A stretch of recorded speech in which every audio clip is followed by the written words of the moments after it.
मंदिर के पास कोई अधिकारी फूफा के लड़के को जमीन खरीदवा चुका है, कोई साली को जमीन गिफ्ट दे चुका है, कोई पत्नी के नाम पर, कोई ससुर के नाम पर, कोई फुफुआ ससुर के नाम पर जमीन खरीद चुका है, कोई अजिया सास के नाम पर प्लॉट खरीद कर डाल दिया है।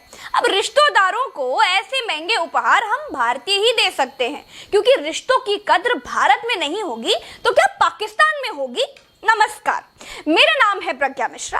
राम नाम की लूट है, लूट सके तो लूट, अंतकाल पछताएगा जब ऑफर जाएगा छूट। अयोध्या में दिन दहाड़े भगवान राम के सामने सरकारी अधिकारियों ने डाका डाल दिया है। भगवान तिरपाल में थे तो सब कुछ देखते थे, अब उनको मंदिर के भीतर बिठाकर उनके घोषित भक्त चादर ओढ़कर घी पी रहे हैं। बहुत ज्यादा लफ्फेबाजी नहीं करूंगी क्योंकि गोदी मीडिया आपको दिखाएगा नहीं, सरकारी पत्रकार माला जपने के अलावा कुछ बताएगा नहीं। तो भक्त जनों ध्यान से सुनिए, आंखें बंद कर लीजिए, कानों में तेल डाल लीजिए, कानों को खोल लीजिए, पानी पास में रखिए। अगर आपके भीतर भक्त नाम का कीड़ा होगा तो ये लिस्ट सुनते समय वो बीच बीच में आपको काटेगा, इसीलिए चुल्लू भर पानी अपने पास रखिएगा, बुरा लगे तो डूब मरिएगा। तो भगवान राम को और अपने ईमान को धोखा देने वालों में पहले आरोपी हैं अयोध्या के कमिश्नर MP अग्रवाल। इनके ससुर केशव प्रसाद अग्रवाल ने राम मंदिर के पास जमीन खरीदी है। कश्मीर से लेकर कन्याकुमारी तक जमीन पड़ी है, लेकिन ससुर जी को राम मंदिर के पास की जमीन ही पसंद आई। वाह। दूसरे आरोपी हैं DIG दीपक कुमार जी। फिलहाल अलीगढ़ के DIG हैं। इनकी साली महिमा ठाकुर ने अयोध्या में मंदिर के पास जमीन खरीदी है। साली साहिबा बहुत लकी होंगी जो DIG दीपक कुमार जैसे जीजा मिले होंगे। जीजू नॉट बैड। हाँ। तीसरे आरोपी हैं इंद्र प्रताप तिवारी, गोसाईगंज अयोध्या के विधायक हैं। इन्होंने जमीन खरीदी और फिर इनके बहनोई ने भी भगवान राम के पास जमीन खरीद ली। अब रिश्तेदारी रिश्तेदारों के काम आएंगे ना। किसी ने ठीक ही कहा है, राम इतना दीजिए जामे अयोध्या समाए, खुद भी जमीन डकार ले, सास ससुर साली को भी मिल जाए। चौथे आरोपी हैं मुख्य राजस्व अधिकारी पुरुषोत्तम दास गुप्ता जी। 10 सितंबर तक ये अयोध्या में रहे, अब गोरखपुर में AGM है। इनके साले की पत्नी के नाम अयोध्या में जमीन खरीदी गई है। आज की लिस्ट में जीजा लोगों ने बाजी मार रखी है। पांचवें हैं विधायक वेद प्रकाश गुप्ता। इनके भतीजे तरुण मित्तल भी राम भक्त निकले। ये भी भगवान राम से 1 मिनट भी दूर नहीं रह पा रहे होंगे, तो इन्होंने भी कुटिया बनाने के लिए जमीन खरीद ली। चाचा हो तो गुप्ता जी जैसे हो, वरना यूपी ने तो चाचा भतीजों को लड़ते भिड़ते देखा है। छठे आरोपी हैं उमाधर द्विवेदी जी। पूर्व IAS अधिकारी हैं, लखनऊ में रहते हैं। बुढ़ापे का इंतजाम तो इन्होंने भी कर लिया है। भगवान राम की शरण में इनको भी रहना है। सातवें आरोपी हैं अयोध्या के प्रथम नागरिक मेयर ऋषिकेश साहब। ये तो अयोध्या के ही हैं, कई जगहों पर गवाह भी हैं। ऋषिकेश साहब को कुछ नहीं बोलना मुझे। आठवें आरोपी सुनते चलिए, आयुष चौधरी SDM रहे हैं अयोध्या में, अब कानपुर में तैनात हैं। अपनी चचेरी बहन शोभिता रानी के नाम पर कुछ जमीन का इंतजाम इन्होंने भी कर दिया है। देखिए, घर का आदमी बाहर निकला है और कुछ बना ही नहीं पाया है तो मोहल्ले वाले भी भाव नहीं देते, रिश्तेदार तो खूतिया समझने लगते हैं। इसीलिए छोटे मोटे पराक्रम यूपी में करने ही पड़ते हैं। 9वें आरोपी हैं अरविंद चौरसिया। उनके ससुर संतोष कुमार चौरसिया ने भी प्रसाद के तौर पर थोड़ी सी जमीन ले ली। अब ससुर को दिलवाई तो बाद में सास को थोड़ी सी खरीदवा दी। ऐसे दामादों की यूपी में थोड़ी कमी आ गई है। गुड गोइंग चौरसिया जी। हमारे वाले चौरसिया को आपसे सीखना चाहिए, पेन किलर नहीं जमीन खरीदो। 10वें आरोपी हैं हर्षवर्धन शाही। राज्य सूचना आयुक्त हैं। उनकी पत्नी संगीता शाही और उनके बेटे सहर्ष कुमार शाही राम भक्त निकले। शाही जी ने इनको जामिनिक प्रसाद दिया है, समझे, जमीनिक प्रसाद। 11वें आरोपी हैं बद्री उपाध्याय, गांजा गांव के लेखपाल हैं। इनके पिता ने भी थोड़ा जमीनिक प्रसाद ग्रहण कर लिया है। यूपी के लेखपालों के पास हर जगह जमीन होती है। ये दिल्ली के लेखपालों की तरह नहीं। कोई भी लेखपाल सेंट्रल विस्टा में एक प्लॉट तक नहीं कटा पाया। सेंट्रल विस्टा यूपी में होता तो भाई लोग 2-3 लट्ठा जमीन अपने पाले में गिरा लेते। खैर, 12वें आरोपी हैं कानून गो सुधांशु रंजन। ये लेखपालों के काम की निगरानी करते हैं। इनकी पत्नी रंजन अदिति ने भी जमीन खरीद ली। ये तो अच्छा है कि रामराज में लोग अयोध्या में जमीन खरीद रहे हैं, छीन नहीं रहे हैं। 13वें आरोपी हैं दिनेश ओझा, पेशकार हैं। इनकी बेटी श्वेता ओझा ने भी जमीन खरीद ली। दोस्तों, अगर आप इस लिस्ट को सरकार के चश्मे से देखेंगे तो पता चलेगा कि अधिकारियों और नेताओं ने अपनी पोजीशन का गलत फायदा उठाकर अपने रिश्तेदारों के नाम पर जमीन लिखवा दी। लेकिन अगर आप इसे भारतीय संस्कृति के चश्मे से देखेंगे तो पता चलेगा कि भारत के दामाद कितने सहिष्णु, कितने दानी, कितने परोपकारी, कितने विशाल हृदय वाले हैं।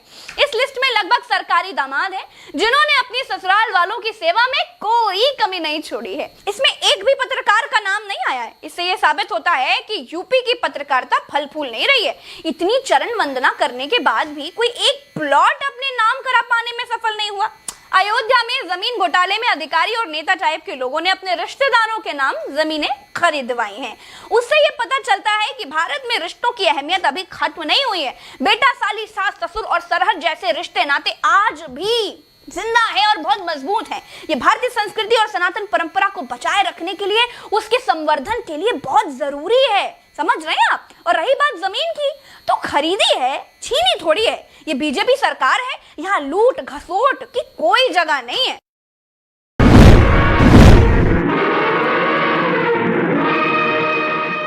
नमस्कार, मैं हूं प्रज्ञा मिश्रा और आप देख रहे हैं प्रज्ञा का पन्ना।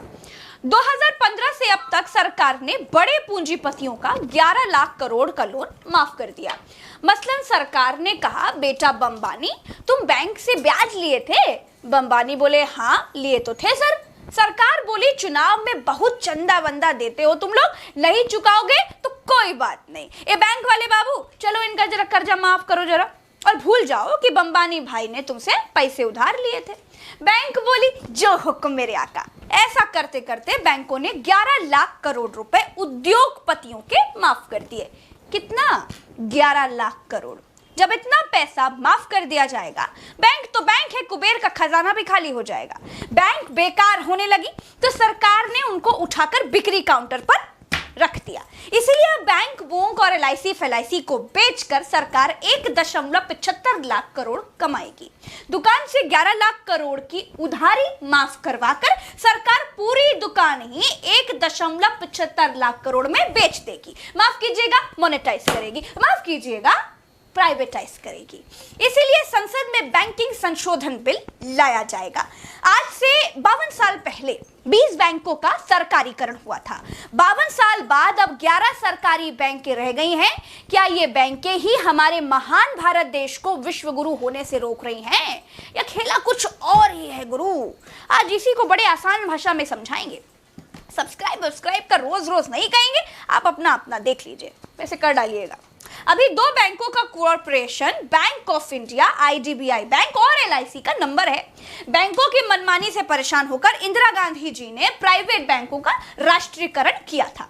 अब राष्ट्रीय बैंकों से उधारी माफ करवाकर उनको प्राइवेट किया जाएगा। राष्ट्रीय बैंक निजी होंगे, निजी का मतलब है बिकेंगे, बिकेंगे का मतलब है कि कोई चिंटू पिंटू टाइप का उद्योगपति सरकार से सेटिंग करके लाइन में लगा होगा कि भैया वो फलानी वाली बैंक है ना, हम ही खरीदेंगे। दोस्तों, पता नहीं भारत के उद्योगपतियों को बने बनाए सरकारी उद्योग, एयरपोर्ट वगैरह, बैंकें वगैरह क्यों पसंद आते हैं।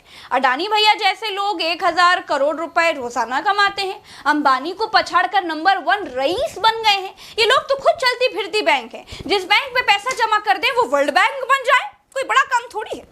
भारत की सरकारी बैंकों को चलने दो। बेचारे सरकारी कर्मचारी लोग काम धंधा करते हैं, पता नहीं सरकारी बैंकें खरीदने के चक्कर में क्यों लोग लगे रहते हैं। सरकार से खरीदना आसान है, या सरकार बेचती आसानी से है, या कोई होलसेल का काउंटर खोल दिया है। अगर आप समझदार हैं तो ऐसे समझ सकते हैं तो समझ लीजिए, ये निजीकरण क्या है। क्या निजीकरण से बैंकों में जमा आपका पैसा दोगुना हो जाएगा? क्या निजीकरण से खाते में 15-15 लाख रुपए आने लगेंगे? क्या निजीकरण से हवाई चप्पल पहनने वाला हवाई जहाज में लटक जाएगा? क्या निजीकरण से हम विश्वगुरु होने जा रहे हैं? क्या बैंकों के निजीकरण से हम वो 5 ट्रिलियन वाली इकोनॉमी होने जा रहे हैं? दोस्तों, अब तक के सरकारी संस्थान बिक्री कार्यक्रम से यह समझ में आता है कि सरकार से जब कोई सरकारी काम नहीं सधता, जब सरकार अपनी जिम्मेदारी से भागती है, या जब सरकार से अपनी कंपनी चलाए नहीं चलती, या फिर जब सरकार अपने किसी लाडले को कोई कंपनी उपहार गिफ्ट देना चाहती है तो उसे दे देती है। इसे ही कलयुग में निजीकरण कहा गया है। निजीकरण के नुकसान क्या होते हैं वो भी समझ लीजिए। निजीकरण के बाद सरकारी कर्मचारियों की नींद हराम हो जाती है। लड़का सरकारी से प्राइवेट कंपनी का नौकर हो जाता है। सरकारी कर्मचारी वाले जो ठाठ हैं वो खत्म हो जाते हैं, नौकरी से निकाले भी जा सकते हैं भैया। सरकारी बैंकों से किसानों विसानों को खूब कर्ज मिलता है, सरकारें माफ भी कर देती हैं, लेकिन प्राइवेट लाला तो एक फूटी कौड़ी नहीं छोड़ेगा भैया। अगर सरकारी बैंकों का निजीकरण हो गया तो निजी बैंक मनमानी नहीं करेंगे, इसकी क्या गारंटी है? क्या भारत में कर्ज लेना आसान रह जाएगा? आज भी आप होम लोन लेने जाइए, हर बैंक का ब्याज सिस्टम बिल्कुल अलग अलग है। मसला यह है कि सरकार पूरी तरह से अपना पल्ला जनता से झाड़कर जनता को बाजार के हवाले करना चाहती है। न सरकार से उद्योग चलाए चल रहे हैं, न ही बैंक बांटो और राज करो से बेचो और राज करो होने जाएगा। मैं इस मॉनसून सेल के खिलाफ नहीं हूं, लेकिन एक नागरिक होने के नाते ये जानती हूं कि घर की कोई भी चीज दो ही कारण से बेची जाती है, या तो मजबूरी में और या फिर उसकी जगह कोई नई चीज आ रही हो। सरकार की स्थिति में सरकार मजबूर है, सरकार से हो नहीं पा रहा है, वरना कोई सरकार चुनावों के समय बेचो अभियान नहीं चलाती। ये तो सरकार भी जानती है। खैर दोस्तों, आज के लिए इतना ही। अगर आपको वीडियो पसंद आया हो तो उसे लाइक जरूर कीजिएगा, सब्सक्राइब जरूर कीजिएगा चैनल को, और फेसबुक पर देख रहे हैं तो फॉलो जरूर कीजिएगा, और मुझे ट्विटर पर @प्रज्ञा नाम से खोजकर तुरंत फॉलो बैक कीजिएगा। लिंक डिस्क्रिप्शन में है, वहां से भी क्लिक कर लीजिए। चलते हैं, राम राम, दुआ सलाम, जय हिंद।